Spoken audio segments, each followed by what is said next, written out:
गुणस्थान शतक मंगलाचरण।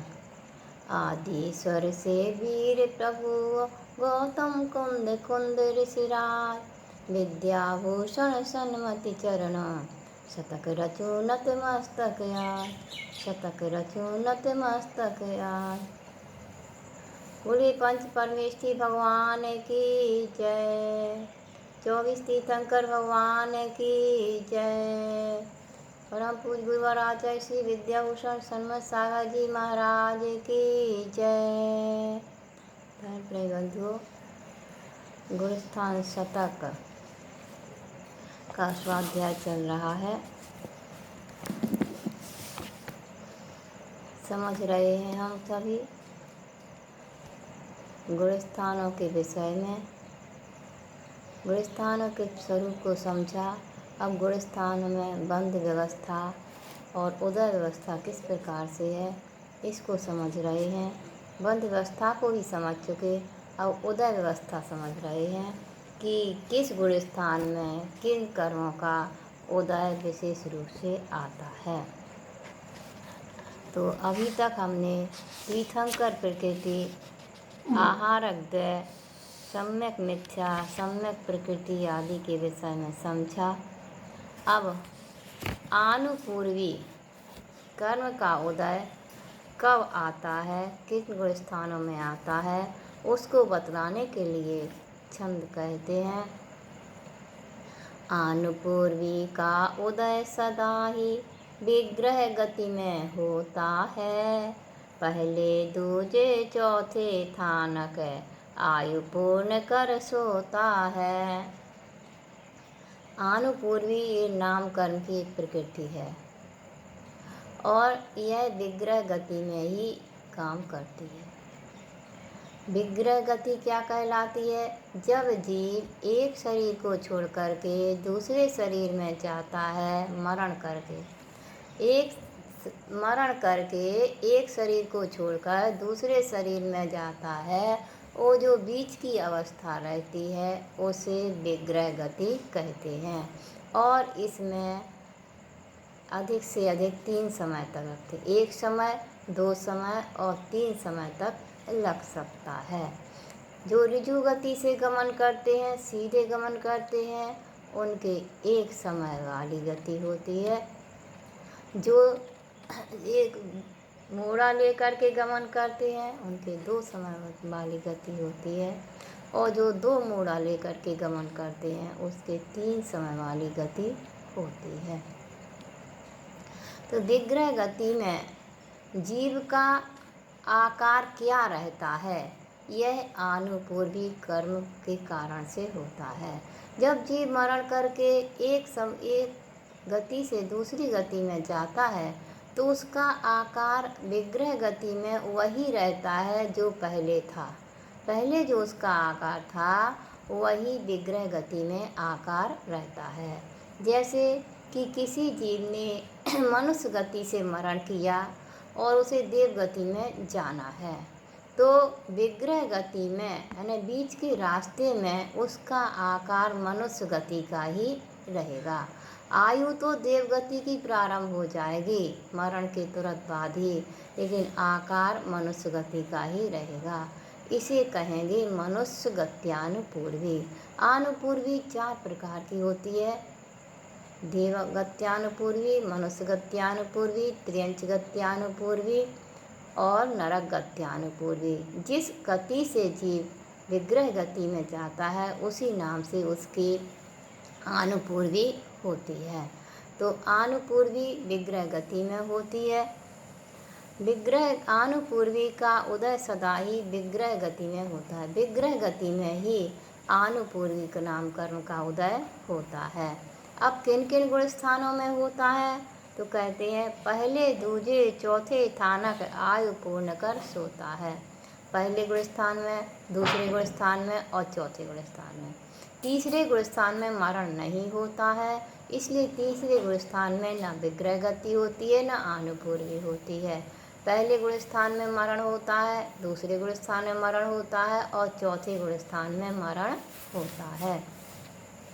मरण तो यद्यपि 11वें गुण स्थान तक भी होता है, 11वें, 10वें, 9वें, 8वें में मरण होता है, लेकिन जब वहाँ से जीव मरण करता है तो मरण होते ही तुरंत चतुर्थ गुण स्थान बन जाता है। विग्रह गति चतुर्थ गुण स्थान में बनती है। तो इस तरह से पहला, दूसरा और चौथा ये मरण के गुण स्थान है, विग्रह गति के गुण स्थान है, और इन 3 गुण स्थानों में ही आनुपूर्वी कर्म का उदय होता है। जीव जो अपनी आयु पूर्ण कर लेता है तो उसका नियम से मरण होता है। उस गति को, उस पर्याय को वह छोड़ करके दूसरी गति में चला जाता है। आगे कहते हैं, बंधोदय मिथ्यात्व कर्म का पहले में ही होता है, चरित मोहिनी कर्म रिपु को 10वें गुण जा खोता है। अब मिथ्यात्व कर्म के बारे में बतला रहे हैं कि मिथ्यात्व कर्म का उदय, बंध और उदय ये दोनों ही पहले गुण स्थान में होते हैं। मिथ्यात्व दर्शन मोहिनी की प्रकृति है और इसका काम है विपरीत श्रद्धा, आत्म तत्व के प्रति रुचि नहीं होना और पर वस्तुओं को अपना मानना, अचेतन को चेतन मानना, चेतन को अचेतन मानना, सुख के काम है उनको दुख के मानना और दुख के कार्य हैं उनको सुख के मानना। संवर, निर्जरा ये सुख के कार्य हैं लेकिन इनको नहीं करना। आश्रवबंध ये दुखदाई है, कर्मबंध के कारण है, इनको अच्छा मानना। इस प्रकार से जो विपरीत तत्वों के प्रति श्रद्धा होती है उसे मिथ्यात्व कर्म कहते हैं।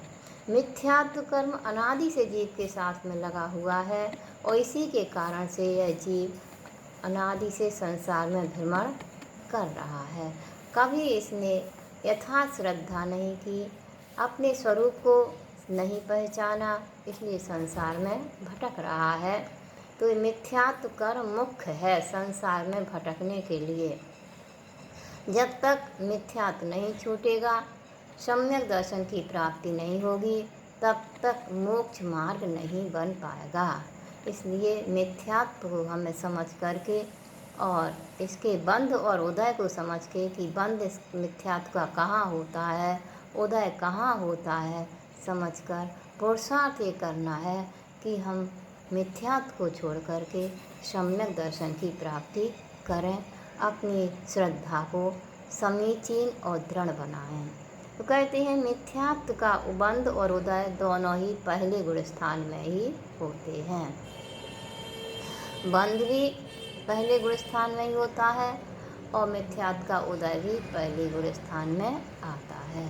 इसके बाद मिथ्यात्व जब जाता है तो सीधा चतुर्थ गुण स्थान होता है, चौथा सम्यक दर्शन की प्राप्ति होती है तो सीधा चौथा गुण स्थान बनता है। तो मिथ्यात्व के 3 टुकड़े हो जाते हैं, मिथ्यात्व, सम्यक मिथ्यात्व और सम्यक प्रकृति। तो मिथ्यात्व पहले गुण स्थान तक ही रहता है, सम्यक मिथ्यात्व तीसरे गुण स्थान में होता है और सम्यक प्रकृति ये चौथे से 7वें गुण स्थान तक रह सकती है। चारित मोहिनी कर्म रिपु को 10वें गुण जा खोता है। ये तो दर्शन मोहिनी की बात हुई मिथ्या संबंधी।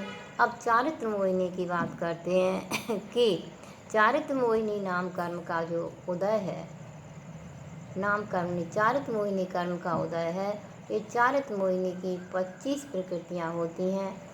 क्रोध, मान, माया, लोभ संबंधी, अनंतानुबंधी क्रोध, मान, माया, लोभ, अप्रत्याख्यानावरण क्रोध, मान, माया, लोभ, प्रत्याख्यानावरण क्रोध, मान, माया, लोभ और संजुलन क्रोध, मान, माया, लोभ, हास, रति, अरति, शोक, भय, जोप्सा, स्त्रीवेद, पुरुषवेद, नपुंसकवेद। इस तरह से चारित्र मोहिनी की 25 प्रकृतियाँ होती हैं। तो चारित्र मोहिनी रूपी जो कर्म रूपी जो शत्रु है उसको 10वें गुण में यानी 10वें गुण स्थान में जा कर के समाप्त करता है। यानी 10वें गुण स्थान तक चारित्र मोहिनी का उदय रहता है। 9वें गुण स्थान में यद्यपि सूक्ष्म लोक को छोड़ कर के और सब चार 20 प्रकृतियों का, चार मुनि 20 प्रकृतियों का उदय 9वें गुण स्थान तक रहता है, लेकिन सूक्ष्म लोभ है उसका उदय 10वें गुण स्थान में तक रहता है, और 10वें गुण स्थान के अंत में जाकर के सूक्ष्म लोभ भी समाप्त हो जाता है और जीव पूर्ण वीतरागी बन जाता है। इस तरह से ये मिथ्यात्व कर्म का बंध होता है पहले गुण स्थान में ही होता है, और चारित्र मोहिनी का उदय 10वें गुण स्थान तक रहता है। इस ओम नमः।